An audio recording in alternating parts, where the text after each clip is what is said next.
and I would like to give a very warm welcome to Pratik Patel, joining me today on the podcast. Thank you very much for joining me. How are you? I'm doing great. How about you?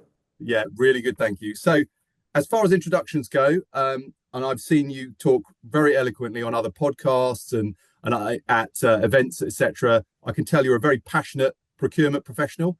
You've got some fantastic experience, which we can dive into some of these topics around. You're currently director of category management at Mastercard. Before we get started on our topics of looking at services procurement and how you can apply your principles of cutting out waste and cutting out nonsense to services procurement, would you be able to just do a little bit of an introduction on what you're doing today and kind of how what your journey has been in the procurement world so far? Absolutely, Johnny. So I've been in procurement now for 21 years. So it's an area that is always changing. There's not a dull day in procurement. You engage with so many different people on so many different topics across so many different areas. When you're in procurement, you are a subject, like a jack of all trades in a sense, being that you don't have to get into a lot of depth, but you have to get into a lot of breadth when it comes to different subject matter expertise. Even things such as AP, paying our suppliers, and the process that's involved with that, or thinking about it from a tax perspective and the impact that it has in our goods and services based on the different dynamics of tax laws and regulations that are out there.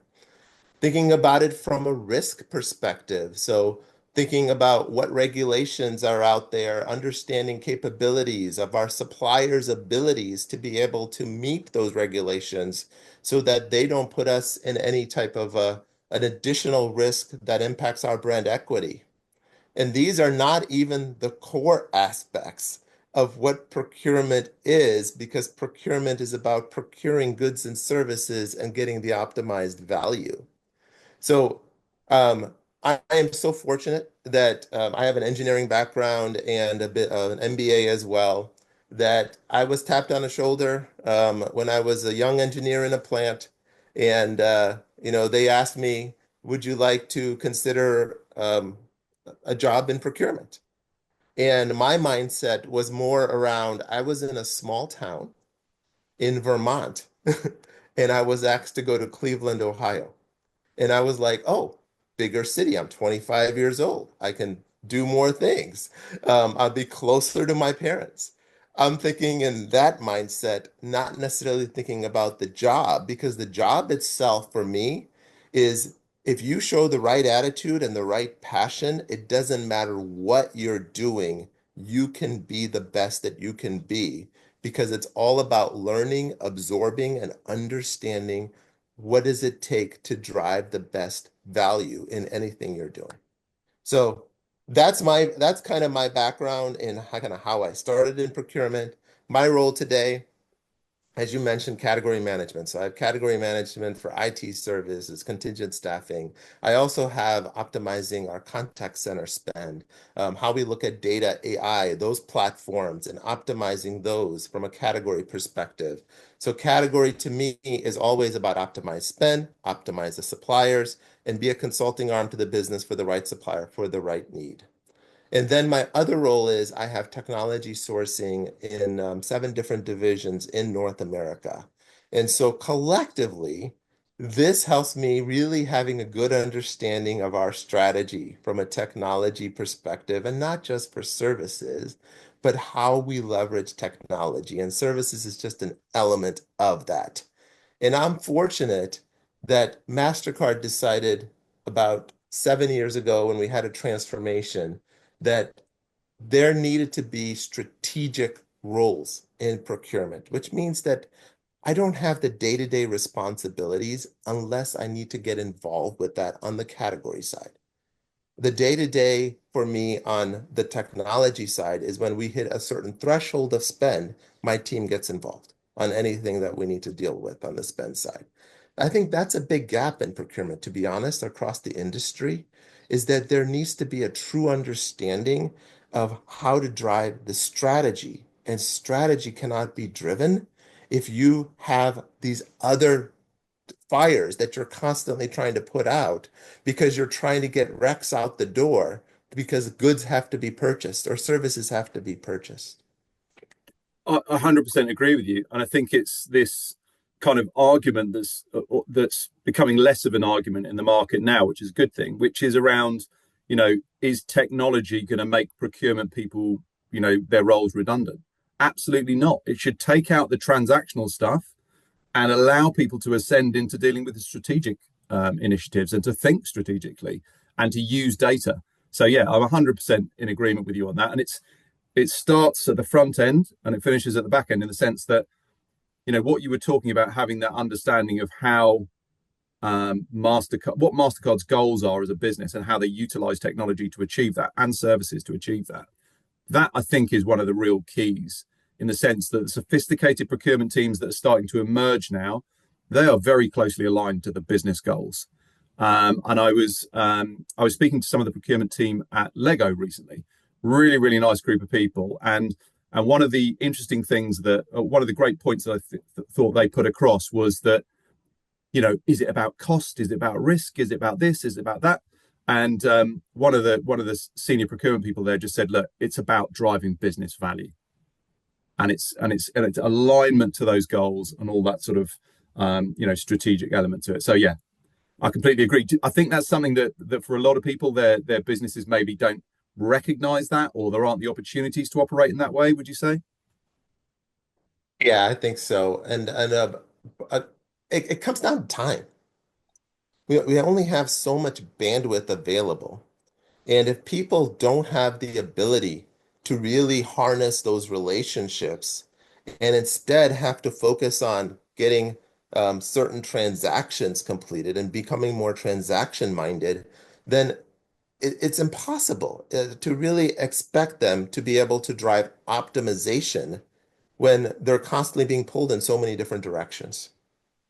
Yeah, and we'll come on to it later, but certainly some of the stuff I've heard you talk about in terms of managing statement of work engagements, for example, very relevant to that, in the sense that it's something that I see all the time, where a procurement professional can just be tied down with this kind of semi-manual task of dealing with lots and lots of statement of work engagements that are going through and trying to get their arms around it and trying to satisfy their stakeholders, and it puts them in a very difficult position. And also, I think when you look at the level of talent that organizations, forward-thinking organizations who recognize the importance of procurement, are trying to bring into their teams, where they've got more strategic capabilities, they've got those kind of like, they're multi-skilled, like you were talking about, having that breadth of capability to liaise with different departments, consider different factors, different business drivers.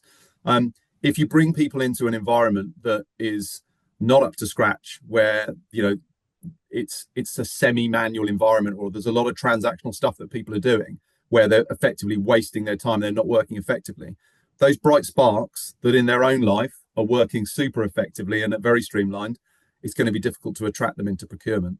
So I think it's an important factor.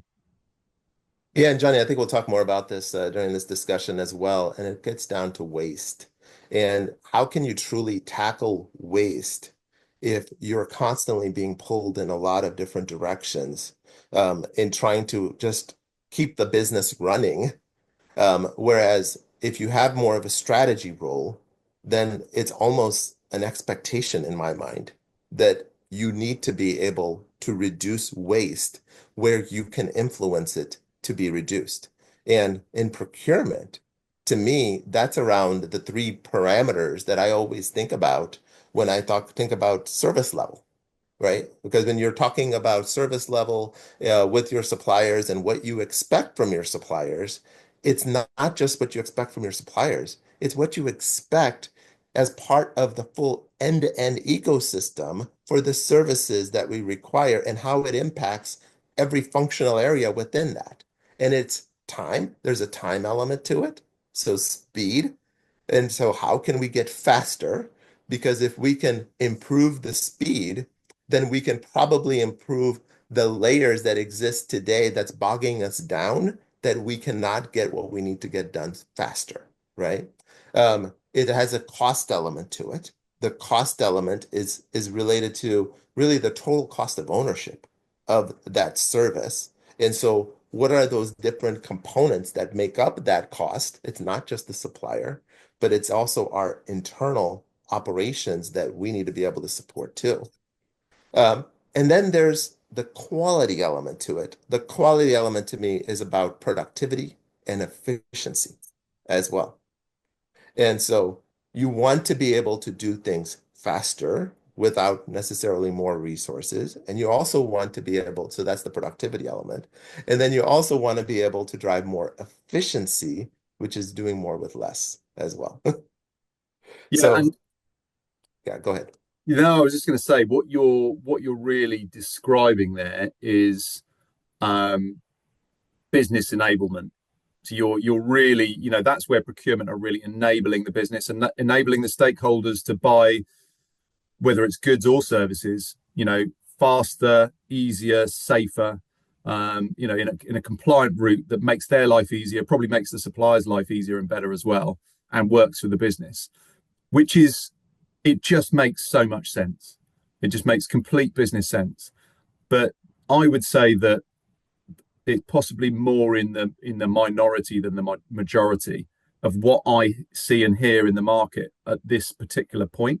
And I do still feel that compared to some other business functions, procurement is maybe a younger function and it's still kind of evolving and coming to prominence. And that's definitely accelerated and is accelerating, I think. But do you think, in your experience with your peers and your network, do you think that procurement is able to act as that business enablement function or regarded as a business enabler as much as perhaps it should be? Yeah, so I think that gets into because I'm a person of threes, so I'm always going to share with you three perspectives, right? So one perspective is about, and I hate to kind of dwell on this, but bandwidth is an issue because even if you have category management and that's your only responsibility, if you have not built a level of maturity around a category and you have multiple categories that you're responsible for, you're still being pulled in all these different directions. And so that then becomes a challenge to truly understand your customers, understand the suppliers. One of the things that, like, if I can briefly share, and then we'll get to the other 2 points as well. But one of the things, if I can briefly share, is that we were not like any other company when I first came into my role, All right? right.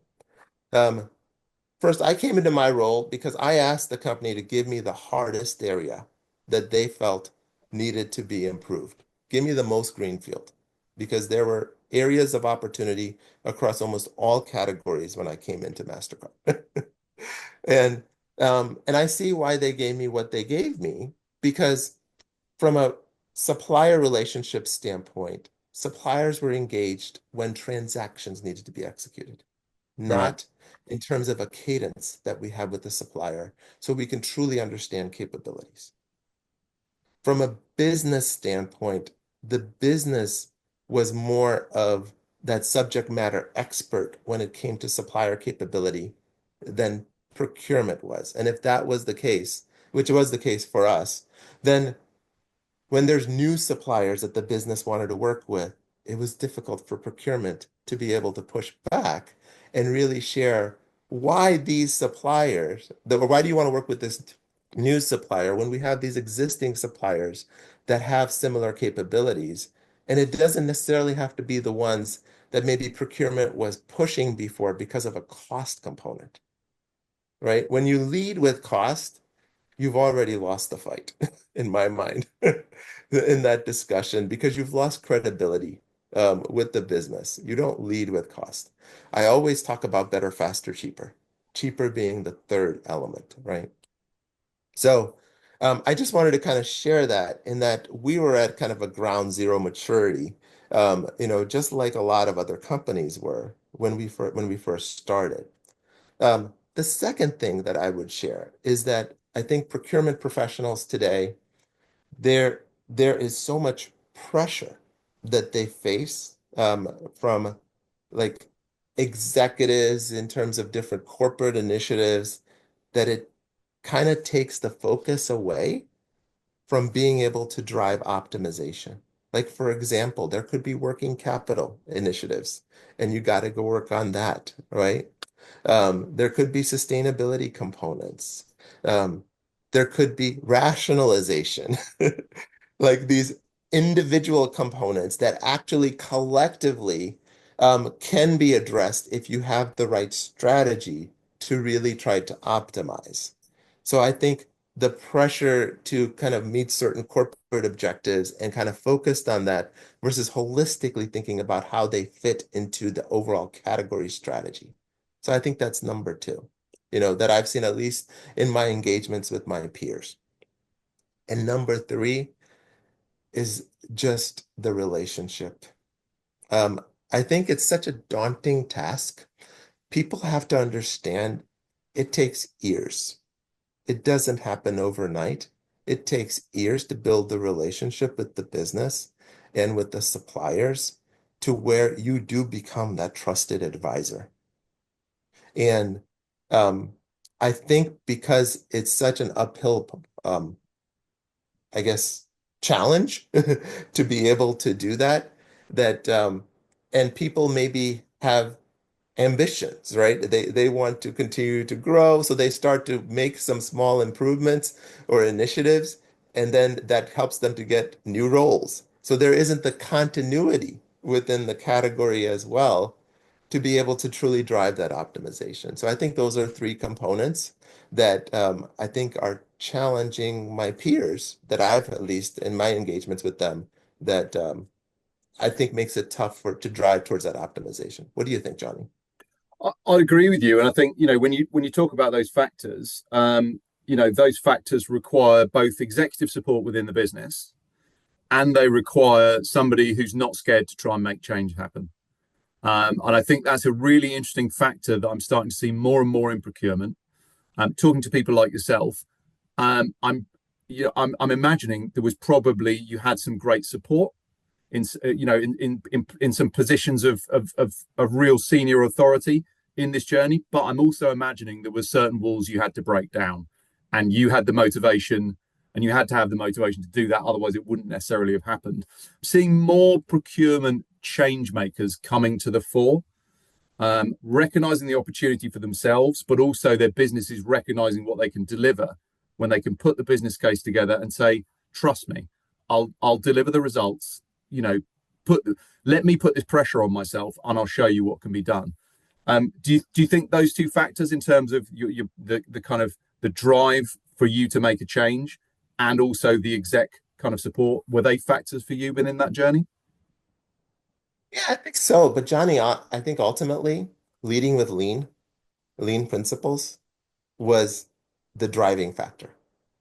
Because probably 2 months, not probably, it was 2 months after I started in my role, I did a value stream mapping because I saw that we had a lot of different pain points that were occurring when it came to services, how long it was taking us to execute, the level of change request that were also happening, um, the the lack of data that we truly had visibility to because everything was embedded into our SOWs as well.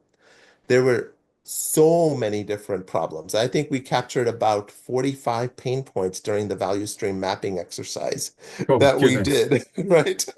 As well. So collectively, because we locked down about 15 different stakeholders across the world, that were involved in this exercise, from the business, from our back end support from what we call a Global Business Service Center, Yeah. resources, sourcing, procurement resources, as well as HR and some functional areas that were supporting procurement too. So all of those people, we locked them down in a room for 4 days. We looked at all of our pain points. We mapped out the current state. We had built the future state.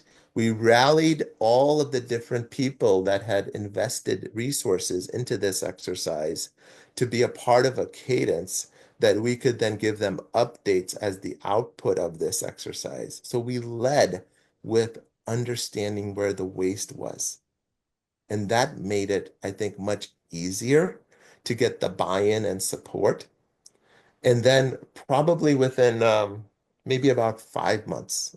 So 2 months in, we did this value stream mapping. Maybe 3 months later, we built our expectations of a partner, which was collectively based on all of this input and really understanding the business pain points, the supplier pain points, building what do we expect of our suppliers? Kind of putting a stake in the ground in a sense around right talent. What does right talent mean? What does right capability mean? What does right partner mean? And then also we had an element of just right location because we just wanted to understand within an hour's drive of Mastercard where our suppliers were. It wasn't something we necessarily scored, but it's something you need to just understand. So I'm proud to say that we built this in 2018, right? And we haven't deviated at all 7 years later. It's still the same expectations. Um, there are expectations that I built based on some of my life experiences from other categories that I've managed. I've managed MRO, travel, fleet, real estate, areas of direct, indirect, and other areas as well. And so from those collective experiences, we built these expectations, knowing that some of those expectations were going to take years. Some of Yeah. them we still haven't fully been able to capitalize on, but it's building that up so that we know, okay, as a supplier, are you willing to accept these? Yes or no? We just need to know. Because once they say yes, now there's a willingness on their part to truly want to capitalize on the value that that expectation can bring collectively for us. And when the business sees those expectations being captured as part of how we look at our RFPs, how we look at our scoring of our RFPs, now it's become a part of our DNA. And so that's the foundation, is being able to kind of set those expectations, being disciplined to continue to um, evolve those expectations, but not change them because it's not a soup of the day. It's about what we expect of our suppliers. And I think that's what lends to the successes that we have and what drives us to continue to drive. We have a 3-year technology roadmap when it comes to the category and what we want to be able to do. And part of that is the continuing evolution of these expectations too. Yeah, it's really interesting when you're getting suppliers to understand it and to commit to the long term and to kind of trust the process. That's when you're into the really sensible long term stuff that's ultimately, and we'll come on to data in a bit, but that's ultimately going to mean you've got the best data you can possibly have and you've built those relationships and everyone's working towards a common goal, which is, and I, from me as a, when we interact with our customers, when that relationship's there. It's so obvious when it's done correctly and you're working, harnessing in partnership together. It's a great thing, and it's brilliant to be involved with from a supplier perspective, and then it's enhancing the experience for the customer. But just two things I wanted to kind of pick up on briefly, or one thing first, which was you mentioned about lean principles. So I know you have an engineering background, but also I know you. We were talking earlier. I know you have been. You are very well traveled. You've been to a lot of different places. You've seen how different countries and different cultures and different places and different types of organizations and types of people do things. I know you've done a lot of negotiating in different countries as well. Um, just talk to me a little bit about that in terms of how that background experience that you brought from the engineering side and your wider view of how the world works in this area. How has that all kind of come together with this stuff? Yeah, so I think when you think about the engineering side, engineers is just about learning to solve problems, how you solve problems. And and so that's what you learn when you go to college. And really, it doesn't matter if it's engineering or any major that you have. You're learning how to solve problems, which is fundamental to any business in terms of skill set. So breaking it down into its smallest components, right? That's what I've learned from my engineering background. But at the same time, from a lean perspective, lean gives you a process to be able to solve the problems, which is great. Step by step, you go through this process, and it's amazing how it can help to uncover things that you might not think about if you just try to go about and say, I have this problem. How do I go solve it now? But then instead breaking it down, like the value stream mapping breaks it down. The expectations, I mean, we actually have 38 expectations, if you can believe it, around right talent, right capability, right partner, just those areas. Each and every one of those addresses a problem. And so then breaking each one down, and how does that then um, relate to how we can drive better, faster, cheaper? Because that gets a little overwhelming if you look at 38 different expectations and be like, oh my God, how are we going to meet all of these? But if you can understand how they're interrelated, if you can understand how you can kind of position it so that both the supplier and the business holistically have an understanding of how these expectations collectively will help to drive optimized value for us and being able to articulate that, telling the story. So lean, also from like my world travels in a sense, I've had the opportunity to introduce lean to many of our China suppliers in my previous companies before. And I just love it how they embraced it and how they created departments around lean too then. And then when we're having discussions, when we're visiting them and we're talking about the value that we need, we're centering it around where the waste is, breaking down cost in terms of value added, non-value added. Like that's when it truly becomes powerful because now you're enabling lean to drive innovation as well for you as well. And so being able to understand the maturity of where different suppliers are all across the world and then being able to see that evolve is pretty exciting, right? And then also understanding the dynamics of their culture. Like Lean really started in Japan, Yeah. you know, and you know, I had lots of Japanese suppliers as well, and it's interesting how you know there is this hierarchical kind of decision making that takes place as part of a old school Japanese management. I hope it's changed over time. Lean hopefully has caused it to change if they truly embrace it. But um, how when you're engaging, you're not engaging with that decision maker when you're face to face. They're there in the meeting, but they're there in the background like that. And then there are also, in a sense, students that are also participating in the meeting that are just taking notes and observing as well, right?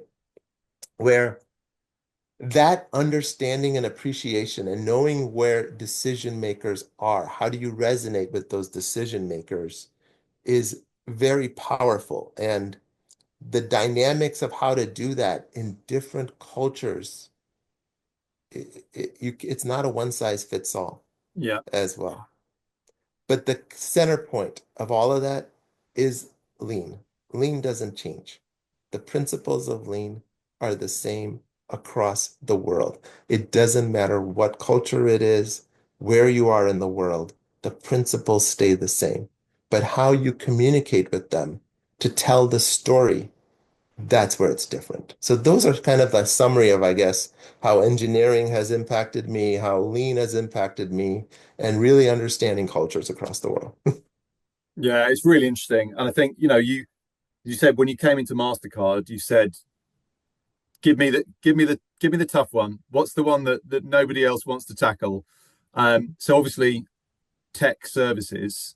I'm assuming that was what you were referring to in terms of that area.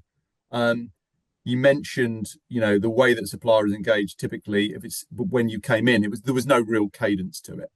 And you have obviously taken a very methodical approach. And I hear that I hear similar kind of sentiments from people across the procurement world when they're talking about how sometimes it's difficult to get procurement professionals to stick with service-based categories, particularly technical kind of services, where there are other categories that are easier.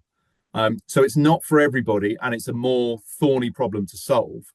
But I think it kind of, to a certain extent, ties into what I was saying to you before we started recording around how I always see services procurement as the biggest thing in procurement that kind of isn't really a thing. Um, and it all depends how you look at the procurement world and break it down. But with regards to the categories that you were addressing around tech services, um, what is it about them that you think makes them particularly challenging?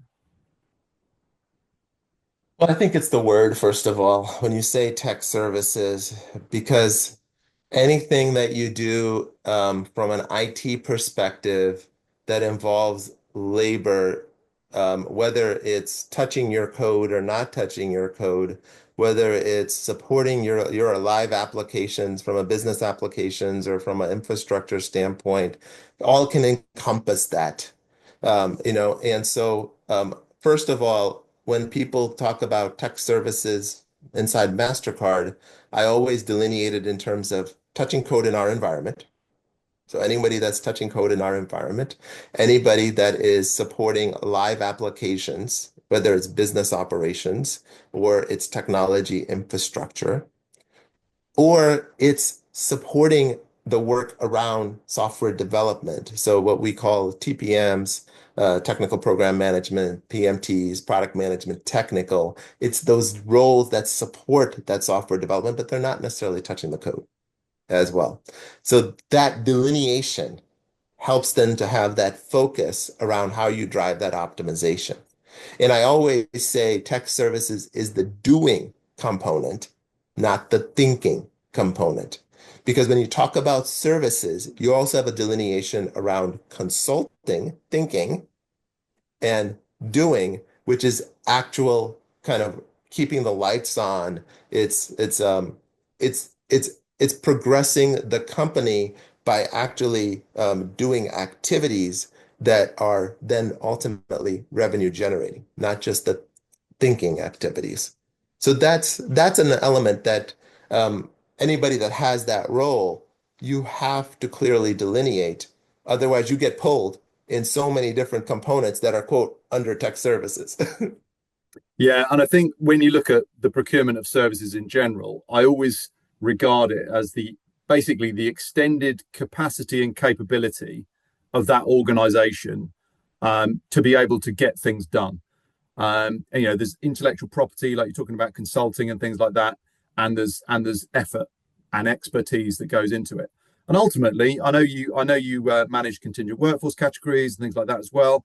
There are different ways to get work done. You've got your teams, your permanent employees. You've got contingent workforce, contractors, temps. There's all kinds of clever ways to utilize people on other time-based mechanisms, gig workers and things like that. And then you've got outsourcing, to a supplier to deliver on an output or deliverable basis. But it's all about the organization being able to function effectively, get what it needs to do done, be competitive in the market, give its clients a great service and all that sort of thing. So I think sometimes people can kind of lose sight of that in a sense. And that's kind of, it brings me back round to the data side of it, which I remember chatting to a CEO once and him saying to me, Johnny, the most important thing, or one of the biggest questions I want answered on a day-to-day basis, I need to know what's the most effective use of our resources. And that is all resources, all of the capacity and capability of that organization. And when you look at the services supply chain, particularly in a tech industry like you're in yourself, where finance, tech, the use of external service providers and that expertise, that IP, that capacity is critical. And I always think to myself that it's the complexity of it that can lead to the lack of data, but it's also the nature of services. As you said before, you get lots of change requests because things are kind of buried in the SOW, but it's quite difficult for people to define the requirements as effectively in the first place. But ultimately, if they're not digitally captured, if they're just in a document, then that's never going to transition down the line as the service is delivered. I've gone off on a bit of a rant there, but it's, I do think that is a fundamental problem with this area. I don't know whether you'd agree. Yeah, I totally agree, Johnny. So I think if I had to do this again, because we all should reflect on kind of how we do things and how we could do things better, I think what I would have done more effectively up front is clearly defining the delineation between time and material and deliverable-based engagements. Right. Because I was just like everyone else in procurement when I came in. I was naive when I took services on, and I was thinking, oh, we need to be able to drive more accountability and responsibility on the supplier. We need to have more deliverable-based engagements. And how do we build the maturity around the business so that we can drive more of that, right? I was naive to think that. Um, but if I had to do this again, I think I would probably have tried to build what is the pillars of how we define deliverable based versus time and material.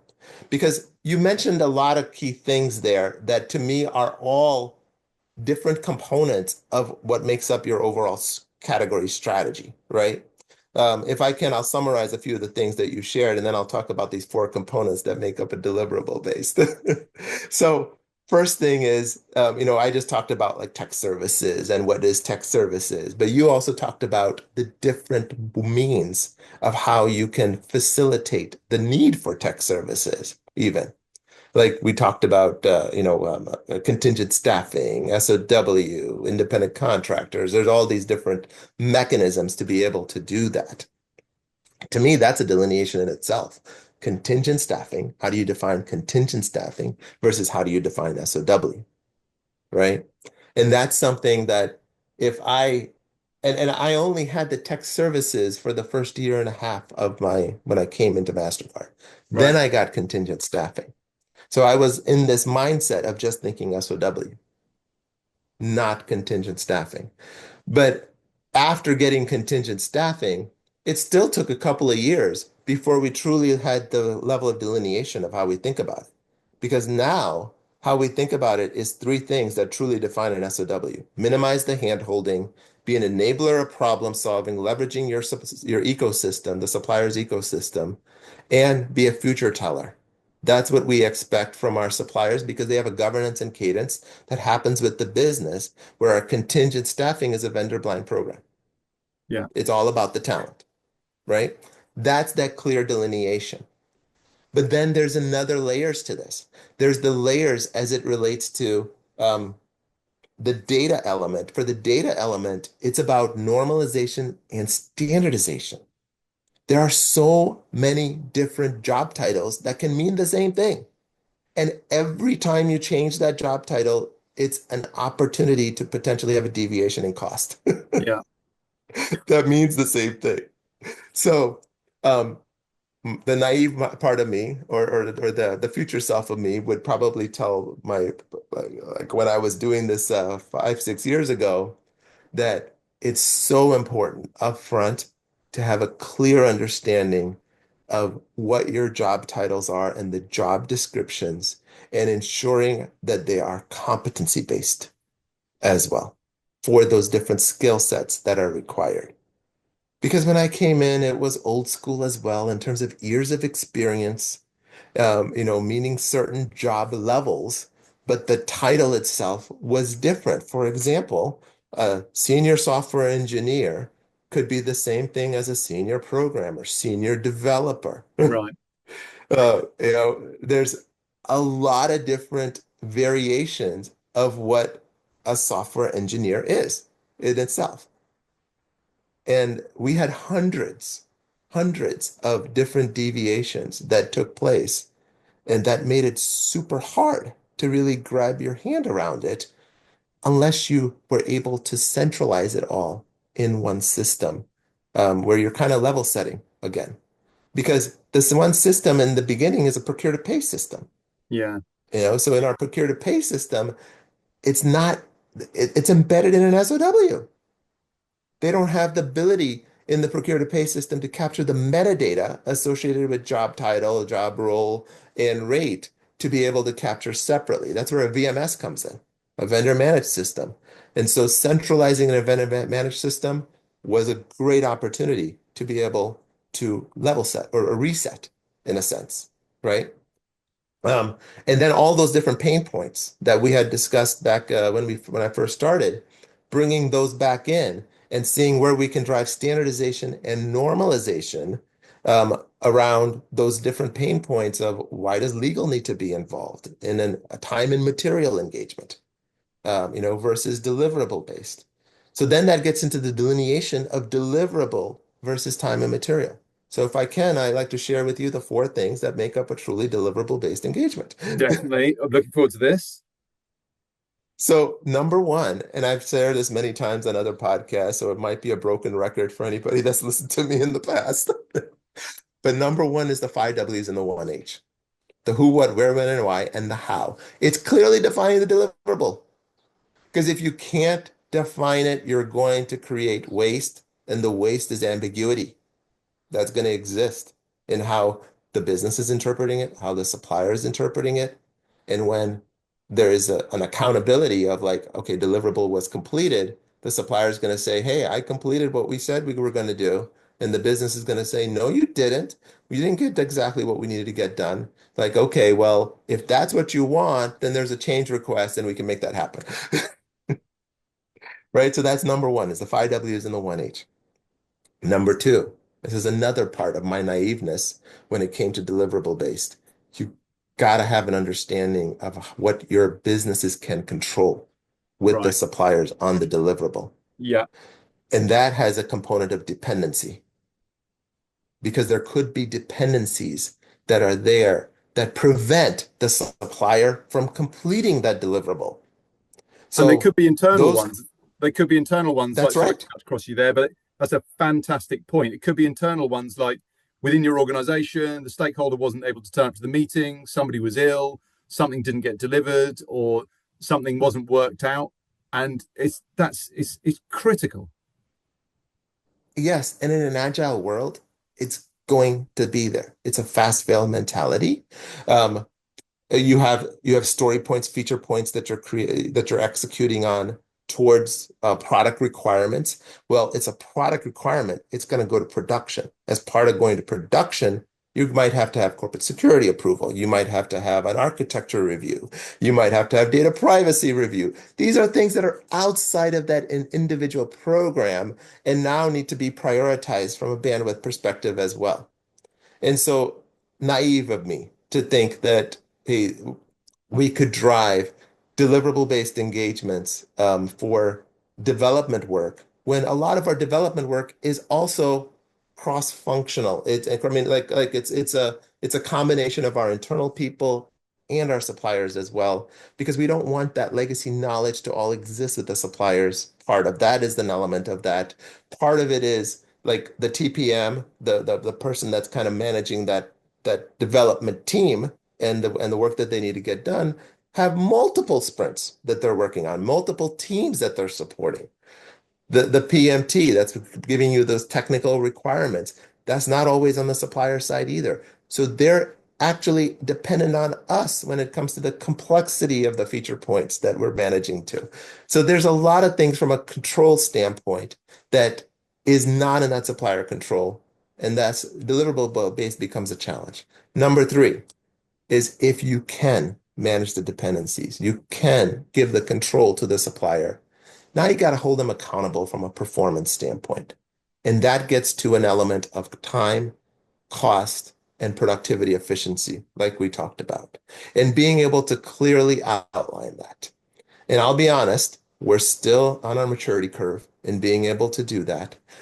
Part of that has to do with technology because I need the technology to be there that can put the discipline that allows for the business to be guided in a sense so that there's consistency in how we think about those metrics.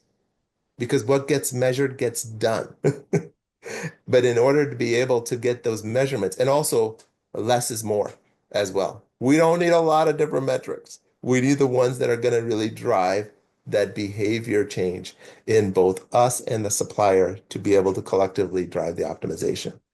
And number four, and this is the one that I saw consistently um, being why I call a lot of our deliverables fake deliverables. Our suppliers know that, our businesses know that when I use that term fake deliverable, because the trigger for payment is monthly invoices that come in. Yeah, I'd agree with you on that one. 100%. So if it's truly deliverable based, services have not been, is it by coincidence, miraculously, that every single month the deliverable is completed at this exact same time? Yeah. I don't think so. I don't think that it actually happens that often. And I think it is truly a more capacity-based engagement that is camouflaged under a deliverable-based engagement. So that's why the far majority of our engagements today are time and material. And what we've done is we've built the system and the processes so that we have full visibility to all of these time and material engagements. We've normalized, we've standardized our job roles, our job levels, our rates. We have a way to be able to manage any deviation off of our rate card because we're not naive. Supply demand changes all the time for different tech stacks, and we might have to pay a premium. And when we pay a premium, we want to just ensure that we have a proper level of approval that takes place, in which case, we're involved in anything more than 5% across the world that has a deviation in the rate card, we're involved. If it's less than 5, we have the business make that decision. But that allows us to minimize the outliers as well in our rate card. And the less variability that you have, the better optimization you have in your program.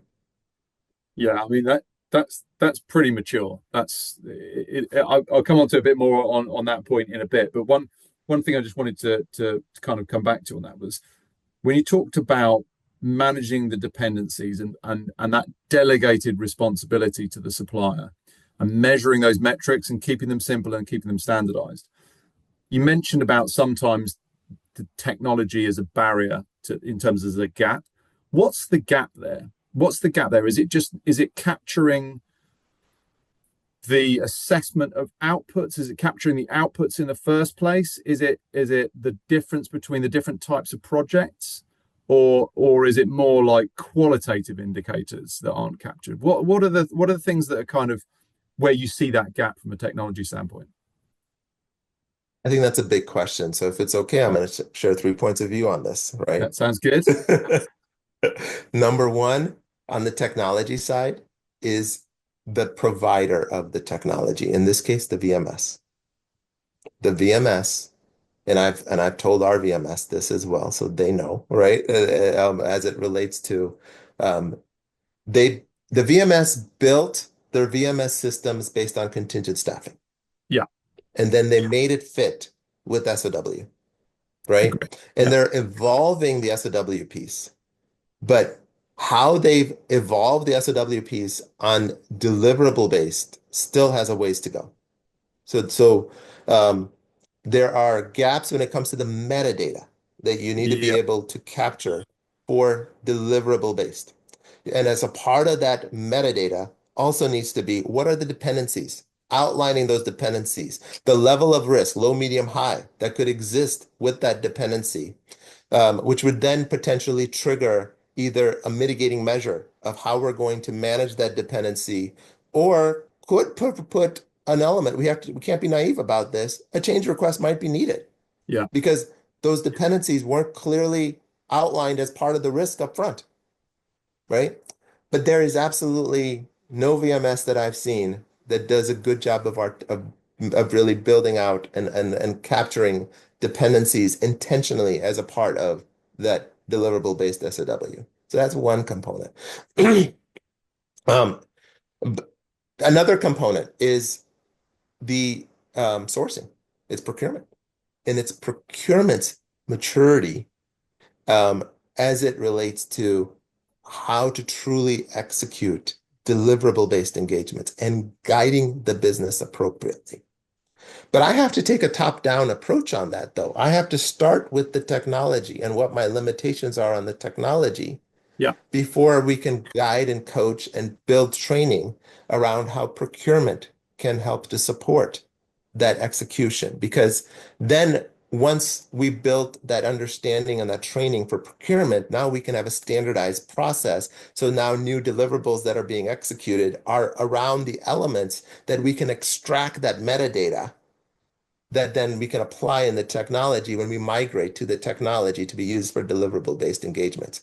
We have intentionally not gone to the VMS and using the VMS on services procurement for deliverable-based. Because I think any company that does that upfront with time and material will fail. If you don't have the right maturity built in, because all it is garbage in, garbage out. You're just taking the garbage. Yeah, Yeah, go ahead. it's a really interesting point. And I think my personal view of the market is that services procurement is big enough and complicated enough. When you look at this kind of like deliverables based SOWs, it's complex and large enough to really require a dedicated approach. And the VMS are actually pretty mature now, but they're super slick at solving the problems around those time and materials based engagements, contingent workforce. And that ties into things like freelancer management, direct sourcing, even gig work, That's right. because it's people and time, and they are absolutely the past masters at it. I do think the deliverable side of it is, what I would kind of regard in some ways as true SOW, or that specific type. As you say, the delineation is very important, that type of services procurement. It's big and complex enough to require a problem solving exercise on its own. But as you say, if you don't have the technology in place, that doesn't allow you to implement the process and the methodology that would then filter down. So then that affects, as you say, the procurement side of it, the sourcing side of it. Yeah, because it's about always, right? People, process, technology. Yeah. So we talked about the technology component up front with the VMS and the technology that they have. We talk about the process component when we talk about it from a procurement standpoint and the training and the discipline to follow a process on truly ensuring that the engagement is deliverable based and the right service level metrics are put into place and consistency in those service level metrics as well. Like from a time perspective, what are the components that make up time? Like I envision having a drop down, right, for different levels. And maybe there's a low, medium, high complexity as it relates to that drop down. And then every, it doesn't matter what that performance metric is. There are three components that need to be a part of every performance metric. It's what's your Time. goal? What's your goal, right, that you have? And this is part of the cadence. So you have what's your goal? Where are you today to where your goal is at a point in time? All right. And then based on where you are today, where do you anticipate you will be at the end? Are you still going to be able to meet the goal? Are you not going to be able to meet the goal? That element has to be captured, I think, as a part of that VMS too, because it's a it's a consistent kind of evaluation of that deliverable because you're trying to have no surprises, mitigate risk as well. So this is the maturity that the VMS needs to have that I talk with my VMS about, and they're very supportive, of like being able, they recognize these are gaps. And when these nuggets are addressed, that's when we can truly get the value from a deliverable based engagement. But the last piece is people, and people is the business too.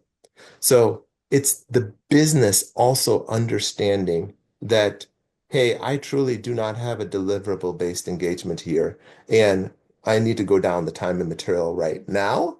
But it doesn't mean that I can't have deliverable based in the future. I just need to be able to manage the dependencies, the control. I need to be able to understand what type of performance metrics. And that's where procurement needs to guide that. And that's the maturity level that we need to build so that we can guide that business around it. Because in many cases, in a transactional component, it's just like it's there as a part of the SOW, but it's either very high level or it doesn't articulate really the right behaviors to drive the value that we're looking for. Yeah, yeah. All of those are really critical points. I think, the point you were making on the technology side, I think this is where you start to see sometimes a different approach to doing it and different types of technology coming through that are addressing these problems. Because ultimately, solving the contingent workforce problem although it's a mature market, it's a continually evolving problem as well. So the VMS do have that on their plate in terms of trying to keep up with that and how those things change. And I think services procurement, you're starting to see more now dedicated systems that are just specifically looking at, output based, deliverables based stuff as well. But if you don't have the process and you don't have the people on board, none of it hangs together. So in terms of that kind of spend management journey that you've been through at Mastercard, and obviously still are working on now, I don't really come across that many people with a story like yours where it's at this level of maturity. And even though you say yourself, it's still work in progress, there's still improvements happening. We have a 3-year roadmap, right? So one of the questions I have is, why are there, in my experience, so few people with a story like this? Is it that they're not out there, they're not enabled in the same way, they're not taking the same approach, or is it just that they're not talking about it? What's your view on that? So I am proactively trying to reach out, and anybody that sees this podcast and believes they have a level of maturity, I would love to engage with them because I want to continue to learn, continue to optimize. I'm not finding a lot of people. Actually, I'm not finding many at all out there. And part of this, I wonder, is you are the sum of your life experiences. And we are all the sum of our life experiences. I feel very fortunate in terms of how I came into procurement, the mentor that I had in procurement as well, who was my manager, who allowed me to really, in the beginning, truly understand how important messaging is, truly understand what he always called total value. Probably used it more than he needed to use it, but it kind of was embedded, right? That term and what it meant. Even like all of these different engagements when I was with suppliers overseas, even simple things like note taking and how we would capture certain elements of those notes and drive accountability from that, and how we would ensure different stakeholders had an understanding of those different parts. That level of discipline, I don't know if everybody has that level of discipline exposure. Um, I'm a huge believer in KRS negotiations as well.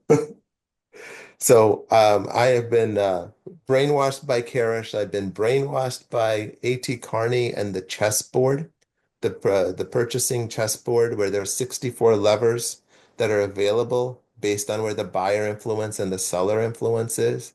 And only one of those levers is RFP, RFI. Right.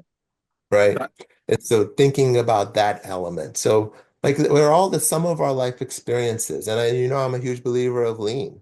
So all of these different components and bringing them all together. And then we haven't talked about this yet. I'm assuming we will, but if you don't mind, I'll talk about data and AI and yes, please. how that is going to be a game changer when it comes to guiding the businesses, educating the businesses, enhancing sourcing's maturity as well, because we're a global organization. I deal with people all across the world in our sourcing organization as well. And we're like any other company when it comes to bandwidth. They don't have a lot of bandwidth because they have to do so many different transactions across so many different categories. There's not many people doing that across the world. And so giving them the tools that enable them to engage with a chatbot, for example, that helps guide them. So, I mean, I am absolutely just am a sponge when it comes to Copilot Studio. Not Right. Copilot, but Copilot Studio, which is the ability to be able to further customize your data set and then be able to prompt from that data set and get the output that the businesses need from that. It is amazing what you can do. We are drinking from a fire hose when it comes to how much knowledge we're gaining in terms of being able to leverage this technology right now so that we can initially have the right supplier for the right need and guide the business around that. But I want to guide also around, is this truly deliverable based? And if you want to make it deliverable based, these are the things that you need. And then once you provide those things, I want to be able to feed that into a procure to pay system that will automatically capture it as part of a draft of that statement of work template. Like, this is the level of maturity that we can get to with what we can do with AI and the data that we already have established. I Yeah. knew, I didn't know what it was going to be, what that technology was, but I knew we needed to build standardization, normalization, and we needed to minimize variability of our data over time. And that's what we did with what we built on the time and material side. And that's what we will do on the deliverable side ultimately, but this maturity level has to be there. And so I hope that kind of gives a little bit of understanding of, I think, the challenges of why maybe others are not at that level of maturity. One, they have to embrace technology and want to understand what the technology can bring. Two, they have to have a process where the data exists that is good data, not garbage in, garbage out. And then three is the relationships. They have to invest in the time and the relationships with the business and with the suppliers so that there's an understanding of each other's pain points and be that conduit between the business and the supplier that enables the value to come out. And ultimately, if they can do that, the rewards are there. It's services are now, according to Carney, 50% of organizational spend on average globally across all industries.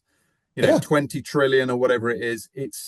And just being able to, I firmly believe that it won't be that long before, at the point that organizations don't have a program like you have and your continuous improvement in your program, organizations that are not doing that are going to find it more difficult to compete because they are not going to be able to leverage that broader, flexible capacity and capability so effectively. And change just happens so fast these days. You mentioned, utilization of AI and the importance of data. I mean, for me personally, in my personal life, I use AI, 5, 10 times a day. My use of Google has massively reduced because I'm doing things in other ways and I'm researching all sorts of things, personal things, work related things.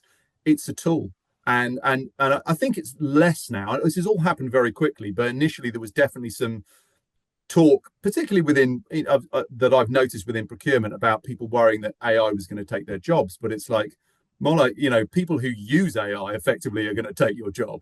Um, but I know another thing that you've mentioned before, is important to you is about that whole kind of paying it forward. And I just really appreciate this kind of conversation, and I'm sure other people will really appreciate it as well because it's getting stuff out there, taking the time to air these views and have this discussion. And you talk about it being a journey. It's not like you're saying I'm at the end of the journey and I'm just here with my feet up. It's continuous. Um, talk to me a little bit more about that kind of philosophy because I think that is one of the biggest enablers in the procurement sector, procurement function, really, is people coming forward and sharing views. And I feel it needs to happen more. Yeah, so I think there's a selfish component and a selfless component of this, right? The selfish component is if we have more and more procurement groups that are managing their processes in the way that we're managing our processes with our supply base, it becomes less of an education with our suppliers, and we don't have to spend as much time educating them because in many cases I hear our suppliers saying, well, nobody has approached us this way, Yeah, or we don't do this with anybody. I'm like, oh, that frustrates me, right? Because very good point. like there's a startup company that I'm working with that we're doing kind of using AI from a supplier assessment standpoint because like these processes that we built now, when I have suppliers that have changes in their account management, it's like I'm starting back at ground zero with them again. So the paying it forward is okay, more and more people having an understanding of the value um, will make it more efficient for us to work with our suppliers too. Let's all what is the old term? All rides or all tides raise oceans, Yeah, yeah, yeah. right? So let's all work together to drive towards that optimization. And I'm very open-minded and I'm always open to new thoughts, new ways of how we can do this. So part of paying it forward is the selfish component of those who teach learn as well. I don't know Yeah, if you've ever heard of that terminology. I 100% agree. always tell Yeah, my kids 100%. this Yeah. when it comes to like in school and when somebody else is struggling, go reach out, teach them what you know because you're going to learn in that process Same with as things well. like martial arts. Absolutely applies in things like that where you've got to really know it and you learn it by teaching. 100% agree. So that's the selfish component. The selfless component is this is my profession and I love my profession. I feel like there's so much more opportunity in this profession for us to be strategic enablers. And if I can inspire people, and help them in their journey that helps ultimately raise this profession, then I've left a legacy in a sense too that will hopefully cause people to want to continue to drive towards the optimization and the value that I know we can achieve. And there's so much more procurement can do. And by investing this small amount of time, if that can help to drive that, then that makes me happy. And 20 plus years in a profession, everybody should be wanting to do as a part of the next stage in their career, is to help raise the profession. Look, I totally agree with you. I think it's a really exciting and inspirational message. And I think just the information that you're sharing through these types of conversations, the way you put your points across, the examples you use, it's a fantastic for other people to tap into that. And I found it when I've run round tables at conferences and things like that, where people are hungry for information. And with this sort of stuff, people don't necessarily need to be cagey about it.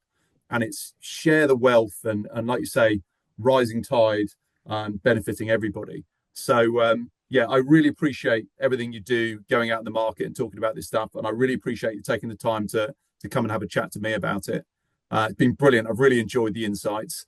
And yeah, I think it's exciting now because there's already so much that's been achieved in what you're doing and there's still more. And then you get things like the growth of the opportunity within AI. It just gets more and more exciting. But you've got the enablers in place to be able to utilize all of that. So that's where I think the future is really, really exciting for the procurement profession and in these particular areas where it is more greenfield. If you look at some categories and areas around just goods and materials, there's a lot of problem solving that's been done. And you have that kind of Amazon style experience. With services, that's a way off, but that's what we should all be driving for. Is it should be easy, safe, and fast to do what you need to do and support your business. And I think it's a great inspirational message for procurement people. So yeah, really, really appreciate your time. Thank you so much. Johnny, I can't thank you enough for having this platform, for the conversation that we had, the questions that you're asking. I hope we're able to inspire people from this.